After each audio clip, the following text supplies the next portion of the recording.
নমস্কাৰ good morning জয় হিন্দ সকলোকে স্বাগতম জনালো মন্টু ডিফেন্স আসামলৈ এটা বহুতে ভাল খবৰ লৈ আহিছো ফাইনালি আহি গল Assam police new vacancy new recruitment 2025 Assam পুলিচত পুনৰ নতুনকৈ এপ্লাই ষ্টাৰ্ট হ'ব পুনৰ অসম পুলিচত নতুনকৈ পদ মুকলি কৰা হ'ব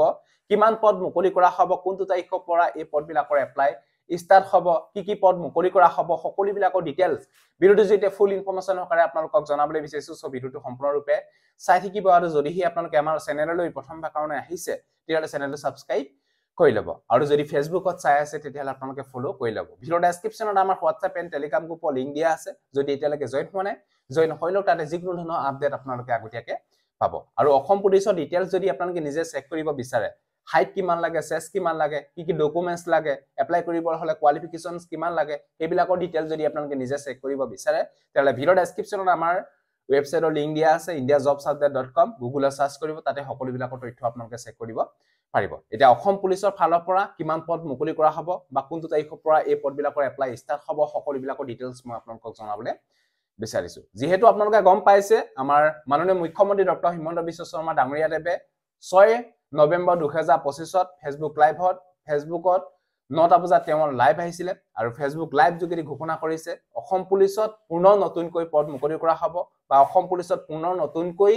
আবেদন ষ্টাৰ্ট হ'ব যেহেতু আমাৰ সিএম ছাৰে কৈছে যে অসম পুলিচৰ যেটো ৰিক্ৰুটমেন্ট অলৰেডি কমপ্লিট হৈ গৈছে সেইখিনি আপোনালোকৰ এটো মাহতে এপইন্টমেন্ট লেটাৰ দিয়া হ'ব এই নৱেম্বৰ মাহতে অসম পুলিচৰ এপইন্টমেন্ট লেটাৰ দিয়া হ'ব আৰু এপইন্টমেন্ট লেটাৰ দিয়া পিছদিনাখনে যদি 20 নৱেম্বৰ তাৰিখে অসম পুলিচৰ এপইন্টমেন্ট লেটাৰ দিয়া হয় তেতিয়ালে 21 নৱেম্বৰ তাৰিখে অসম পুলিচত পুনৰ আকৌ নতুনকৈ 4000 পদ মুকলি কৰা হ'ব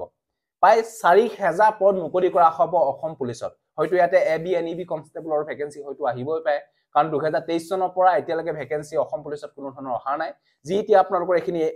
এপইন্টমেন্ট লেটাৰ দিয়া হ'ব এখিনি আপোনালোকৰ 2023 চনৰ আগৰ ভ্যাকেন্সি এটা 2023 চনৰ পৰা এতিয়ালৈকে যিমানখিনি ভ্যাকেন্সি খালি হৈ আছে সেইখিনি ভ্যাকেন্সি এটো এতিয়া আহিবই তাৰ পিছতে হয়তো অসম পুলিচৰ ফৰেষ্ট ডিপাৰ্টমেন্টৰ ভ্যাকেন্সি হয়তো খালি হৈ আছে ফৰেষ্ট ডিপাৰ্টমেন্টৰ হয়তো এএফপিএফ আসাম ফৰেষ্ট প্ৰটেকচন ফৌজৰ কনষ্টেবলৰ হয়তো ভ্যাকেন্সি অহা খুবে চান্স আছে আৰু লগতে হয়তো কমান্ডো বেটালিয়নৰ ভ্যাকেন্সিও আহিব পাৰে এটা কি ভ্যাকেন্সি আহে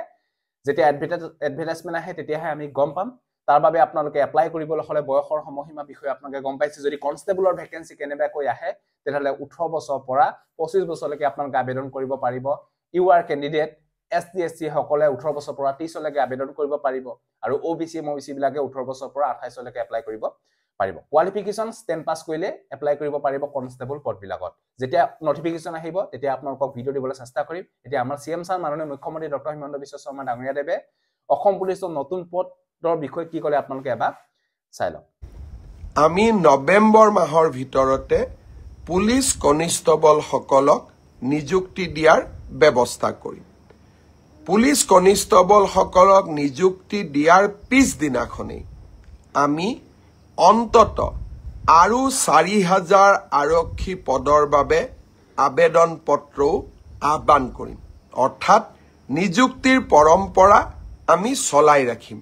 যাতে অসমৰ যুৱক যুৱতী কেতিয়াও আশাহত হ'ব নালাগে যেহেতু আপোনালোকে গম পালে যে অসম পুলিচত পুনৰ নতুনকৈ 4000 পদ মুকলি কৰা হ'ব এটো মাহতে যিদিনা অসম পুলিচত এপইন্টমেন্ট লেটাৰ দিয়া হ'ব সেইদিনা সেই পিছদিনাখনে যদি 25 নৱেম্বৰ তাৰিখে দিয়া হয় এপইন্টমেন্ট লেটাৰ তেতিয়ালে 26 নৱেম্বৰ তাৰিখে পুনৰ আকৌ অসম পুলিচত 4000 পদ মুকলি কৰা হ'ব হেকাৰণে আপোনালোকে হাতহাবতি বহি নাথাকিব ভালকে আপোনালোকে ফিজিক্যাল টেষ্টৰ কাৰণে তৈয়াৰী কৰক মেন ফিজিক্যাল টেষ্টে আপোনালোকে জেনে তেনে ইনে ফিজিক্যাল টেষ্ট কোৱালিফাই কৰিলে আপোনালোকে নেক্সট ষ্টেজলৈ আপোনালোকৰ নাম নাহে নিশ্চয় গম পাইছে হেকাৰণে আপোনালোকে ফিজিক্যাল টেষ্টত এটা ভাল মাৰ্কস পাবই লাগিব আজিকালি কম্পিটিশন যুগ এটো বিষয়ে আপোনালোকে গম পালে যোনে এটা ভাল মাৰ্কস পায় তেওঁকেহে নেক্সট ষ্টেজৰ কাৰণে মাতে হেকাৰণে আপোনালোকে এতিয়া পুৰা ভালকে আপোনালোকে চেষ্টা কৰিব লাগিব যি সকল কেণ্ডিডেট এটা নতুন প্ৰজন্ম তেওঁলোকে ফাৰ্স্ট টাইম তেওঁলোকৰ 18 বছৰ হৈছে তেওঁলোকে হয়তো আবেদন কৰিম বুলি ভাবিছে তেওঁলোকৰ বাবে বহুতো এটা সোণালী সুযোগ পুনৰ এতিয়া অসম পুলিচত 2025 ৰ বাবে পুনৰ 4000 পদ মুকলি কৰা হ'ব এটো বিষয়ে আপোনালোকে গম পালে যি সকল কেণ্ডিডেট এবা হয়তো তেওঁলোকে অলপ কম নম্বৰ কাৰণে হয়তো থাকি গল তেওঁলোকে হাৰ মানি নিদিব নিশ্চয় গম পাইছে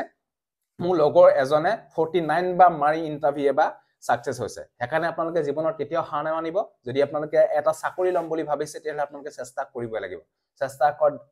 একোই নাই আপোনালোকে যদি ভালকে চেষ্টা কৰে এদিন নহয় এদিন আপোনালোকে সাকসেস হ'ব হেকাৰণে আপোনালোকে এতিয়া যি আপোনালোকৰ আগন্তুক 4000 ভেকেন্সি মুকলি কৰা হ'ব এই নৱেম্বৰ মাহত তাৰ বাবে এতিয়াৰ পৰাই ভালকে আপোনালোকে প্ৰস্তুতি চলাব লাগিব ভালকে ৰানিং কৰিব লাগিব ভালকে পঢ়িব লাগিব মেইন ফিজিক্যাল টেষ্টটোৱে ভালকে যদি ফিজিক্যাল টেষ্টত এটা মাৰ্কস আনে তেতিয়ালে নেক্সট ষ্টেজৰ কাৰণে আপোনালোকে আহি থাকিব আপোনালোক হেকাৰণে আপোনালোকে পৰাপক্ষত ফিজিক্যাল টেষ্টটো এটা কাৰণে আপোনালোকে ভালকে তৈয়াৰী কৰিবলৈ চেষ্টা কৰক সো এটো আসলে যিদিনা অসম পুলিচৰ নতুনকৈ পদ মুকলি কৰা হ'ব হেদিনা আপোনালোকক ভিডিও দিমে তাৰে আগতে মই আপোনালোকক জনাবলৈ বিচাৰিম যে অসম পুলিচত এপ্লাই কৰিবলৈ হয় কি ডকুমেন্টস লাগে তাৰে ডিটেইলছ মই আপোনালোকক নেক্সট এটা ভিডিও দিবলৈ চেষ্টা কৰিম সো এটো আসলে আমাৰ সিএম ছাৰ মাননীয় মুখ্যমন্ত্ৰী ডক্টৰ হিমন্ত বিশ্ব শৰ্মা ডাঙৰীয়া দেৱে অসম পুলিচৰ নতুন ভেকেন্সি বিষয়ে যি ক'লে এইবিলাকৰ তথ্য মই আপোনালোকক জনালো যদি ভিডিওটো ভাল পালে সকলো কেণ্ডিডেটকে যাতে আপোনালোকে ভিডিওটো শেয়াৰ কৰি তেতিয়া সকলোৱে কমক সজিলা বাই জয় হিন্দ বন্দে মাতৰম জয় অসম ধন্যবাদ